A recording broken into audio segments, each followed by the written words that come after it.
It's 6:34 a.m. and I'm driving into Nightcaps, a small town in the depths of Southland, home to just over 300 people, where I'm about to kick off the working day with the men and women of the Takitimu coal mine.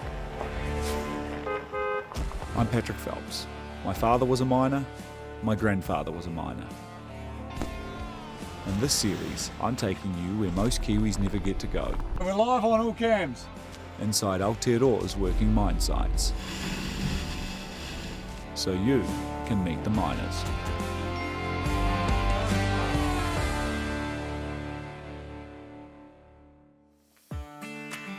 The 40-something strong crew here at Takitimu begin the morning with a pre-start meeting, Brian, pumps, where pit supervisor Steve Cooney outlines the battle plan for the day. buttons, that 450, you'll over it. You know what you're up to down there. Just got 3 trucks, Ella, Charlotte, T. And Cindy just still stirring shit. Okay? In a good way. On that note, the team heads out and sets to work.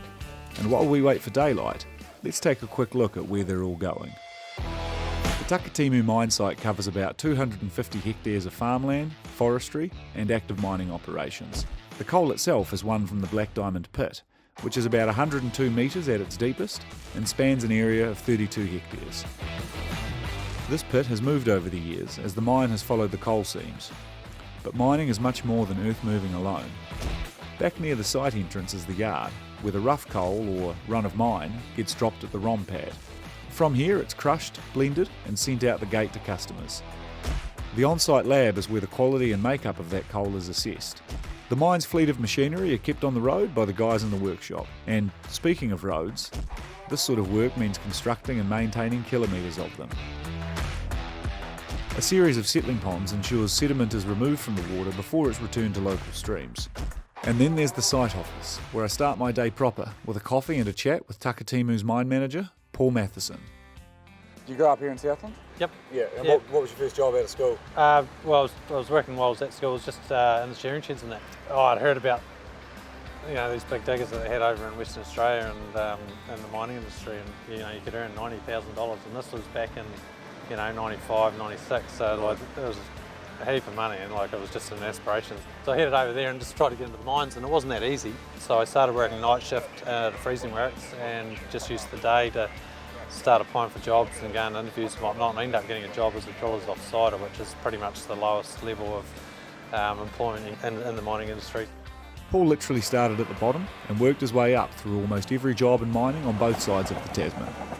As the job came up, I learnt the grader and done a bit of training on the loader after that. Started learning more equipment. I was driving excavators and wheel dozers and bulldozers. Despite being the ringleader these days, Be a hell of a lot better for you guys. Paul clearly hasn't lost his passion for the tools of the trade. Like we're operating 800-ton face shovels over there, which was flaming awesome. Like you look back on your career now and having operated some of that gear, it blows you away still. That felt like a good time to go and see some gear. So Paul gave me a lift to the lookout to meet with pit supervisor Darren, who explained that there's more than one job going on down there. We call it our big gear, so it's just our 200-ton digger with 100-ton dump trucks, the 777s. Yeah. So they're just basically running all day long stripping. Stripping means removing layers of earth or overburden from above the coal. Down on that coal, we generally run our 45-ton digger with the 40-ton moxies. And the moxies cart the coal to the yard for processing. And they'll tick away all day, but we've got other works going as well, because we've got our civil works, so we're doing a diversion at the moment. And if we get into a big coal block and we get, I wouldn't say desperate, but we get to a stage where we really need to move some coal, we'll get in there with a big gear. So we'll put dirt on hold for a couple of days, and it gives us a good headache. It means we can bring up between 3,000 and 4,000 tonne of coal for the day. Takitimu is what's known as an open cast mine, as opposed to an underground mine, but this wasn't always the case. In fact, mining in this area goes back almost 150 years, and much of that history has involved underground coal mining. So all that top seam, it's all been underground mined. Basically, it's just what the old guys left behind, so it was just what held up their tunnels back in the day. It is awkward because a lot of this coal is actually still on fire. They set it on fire back in the day. with the old fellas. So it's quite hot. That's why you can see we've capped everything off. So we're constantly capping it off to stop it venting and trying to get the oxygen out of the coal to calm it down. And then when we open it up, of course, it flares up and we've got to scratch it all off. Darren has been scratching around this mine for about 18 years after making a classic Southland entrance. Well, I was in the forestry. I was felling in the forestry for about 10 years. And then, I just turned up here one day, drove all the way to the bottom of the pit in an old Falcon and, just got a job. Cruising down the pit in Old Falcon's not really the done thing these days, so I caught a ride in one of the Moxies that makes up Takitimu's fleet.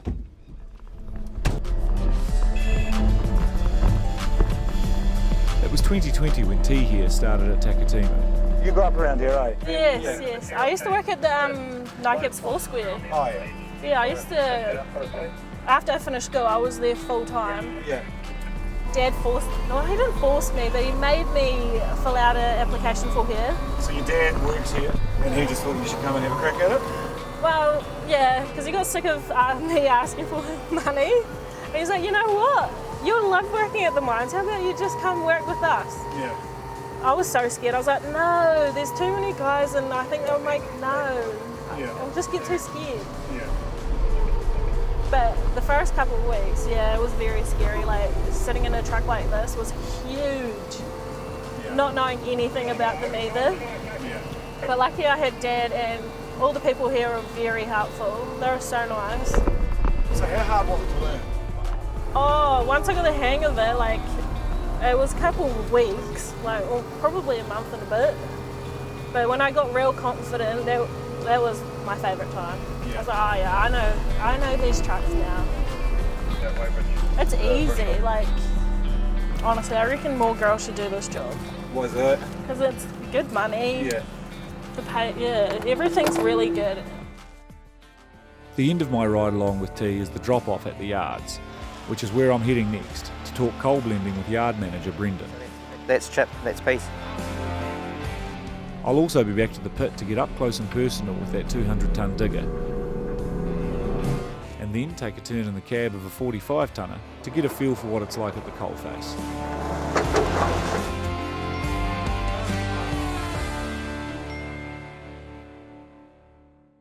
I'm Patrick Phelps, and I'm in Southland at Takitimu coal mine, meeting the men and women who make this place tick. Before I dive into this pile of coal with Brendan, Don't come down onto the bottom row, and we're just walking around here with the TV people. having spent about 5 years championing mining in New Zealand, Coal!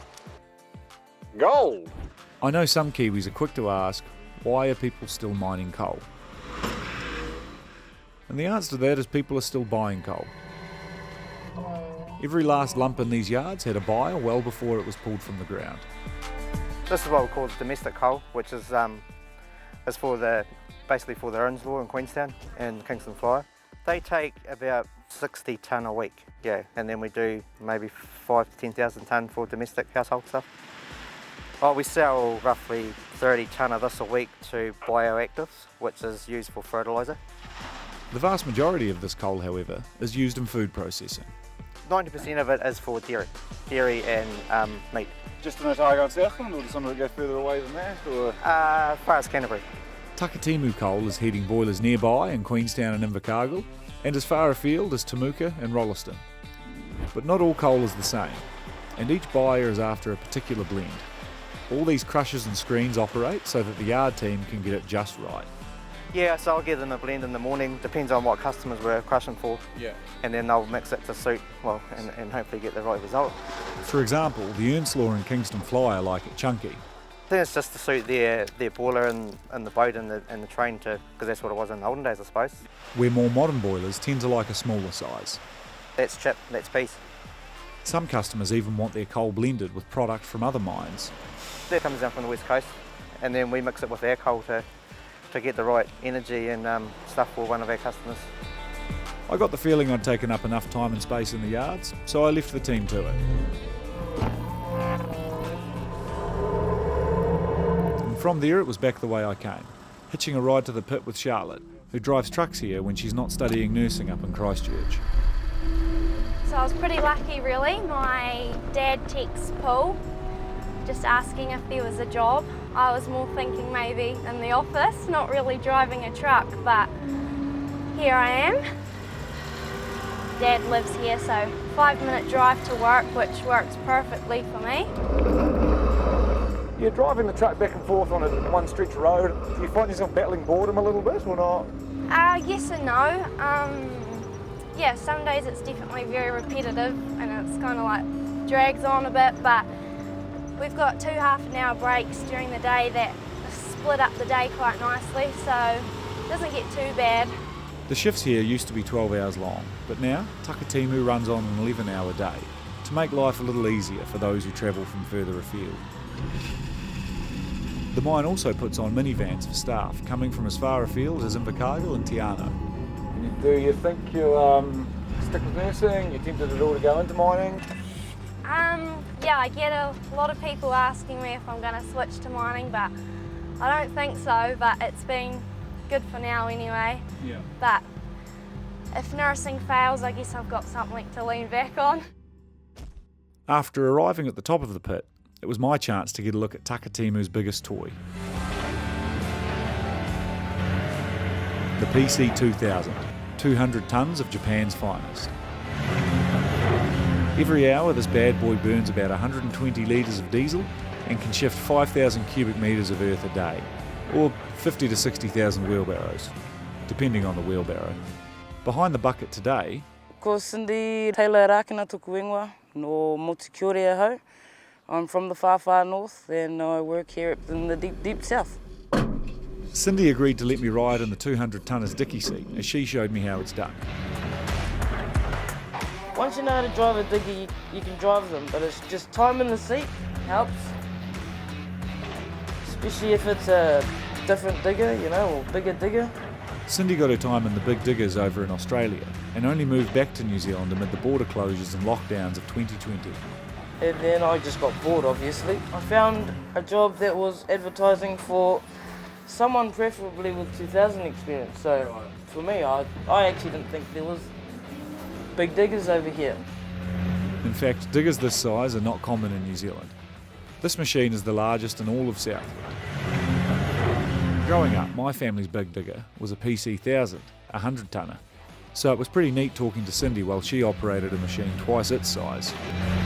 The PC-2000 was so big that from the cab I could see a Komatsu D155 bulldozer over the other side of the pit, dealing with the earth Cindy was loading onto these Cat 777s. Keen to check out the action, I made my way over to talk to the man behind the dozer blade, Brent. You sound like you're probably one of the veterans of the industry. I've seen a bit of action over the years. 39 years working on the mine site, so underground and surface.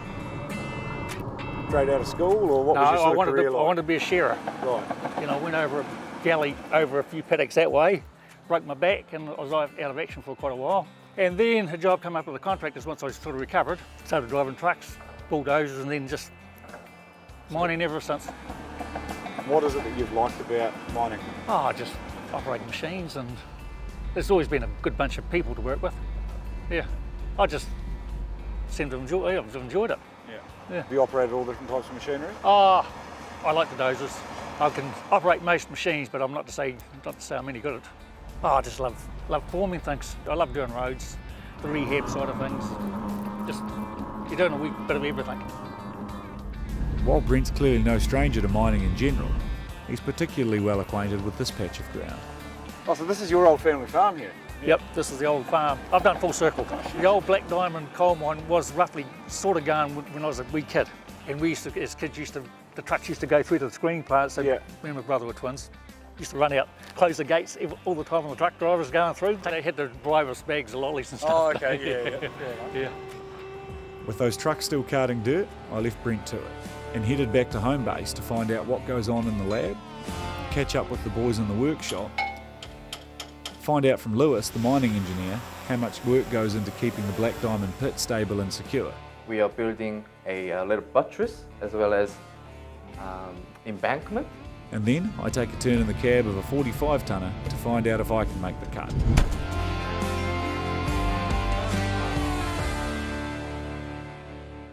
I have a few hours left meeting the miners who work Southland's Black Diamond pit at Takitimu.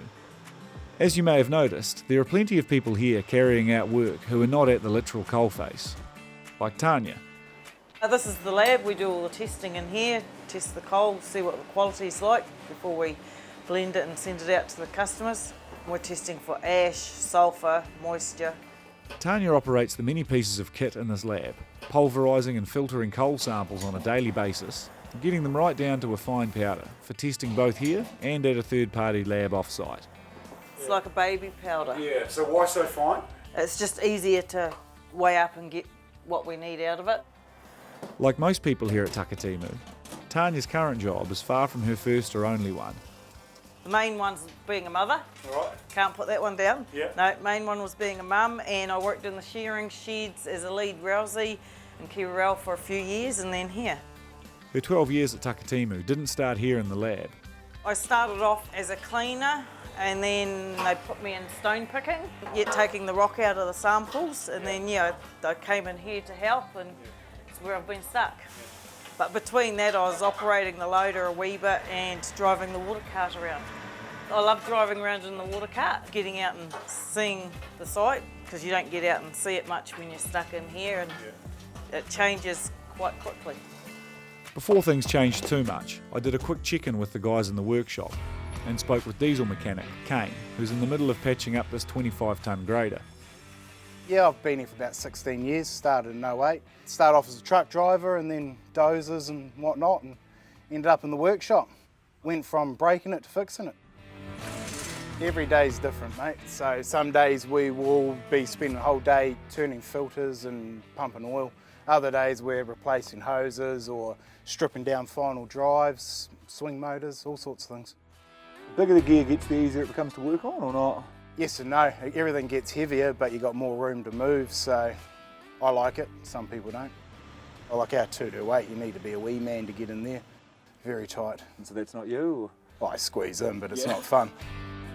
Kane is a man who's clearly happy in his work. Learning. Every day you're learning. The money's good, and you're just doing shit with your hands, you know. I just love my job. It's awesome. You know, good people, good bosses. What more could you ask for, really? After meeting the man who keeps the machines roadworthy, it was time to meet the man who keeps the roads machine-worthy. Brett's job every day is to keep these roads looking like roads. Give or take probably half a day and should be pretty well poked. Right. Yeah, without constant grading and sort of maintenance like this, yeah, they do punch out pretty bad. Those trucks are pretty heavily loaded, you know. I've been in mining for 10 years, I think it's my 10th year this year, and I was doing civil contracting, kind of farm drainage and stuff for about 4 to 5 years before that. And the old man was a contractor, digger driver, so I'm just sort of following those footsteps. Skilled digger operators are highly sought after in mining, roading and forestry, among other sectors. But it was the size of some of the machinery here that pulled Brett into the business. I kind of wanted to drive big gear. That's what sort of attracted me to this place was, the 200-tonne diggers and that. As a kid, you always want to, drive the biggest stuff you can, yeah. So that's what kind of brought me here, I think. Yeah. Wanting to play with the big toys. Having come to Takitimu for the bigger gear, he says it's the smaller equipment where the finesse of the craft really shines. I kind of like driving this now, these kind of size diggers, just for the fact of doing this kind of work. You can kind of take a bit of pride in your job when you walk away from it, Whereas when you're in the big ones, it's you're bulking out, smashing out the dirt. It's not really about being tidy that much, It's just about hooking through it, basically. Yeah. Having seen Brett's skills, I was keen to take my turn in a cab before the day was up.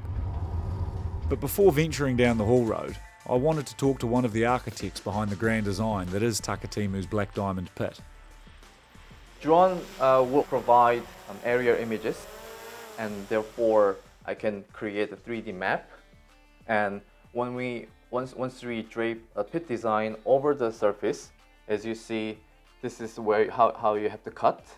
Lewis works with Takitimu's head engineer, Zola, now working remotely from Houston, Texas, to ensure the mine is shaped and structured as well as possible. We get feedback from her, and then I provide information to her. Therefore, we work together, even though she's in overseas. Lewis majored in energy resources engineering in his home country, South Korea, before completing an internship in Kazakhstan.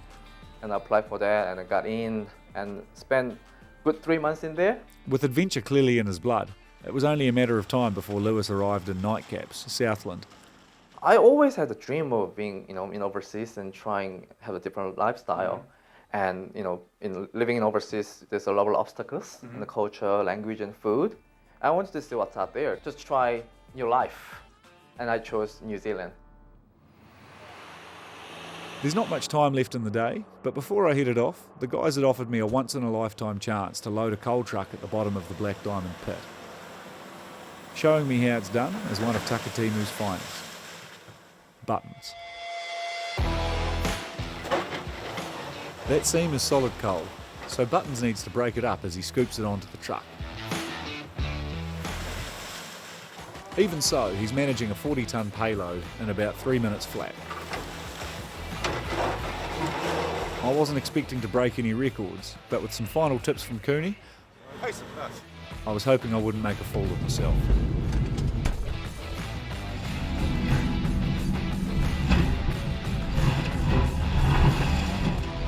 Buttons had left me a nice pile of broken coal to get me going, but I wasn't off to a roaring start. So he's not a listener either, is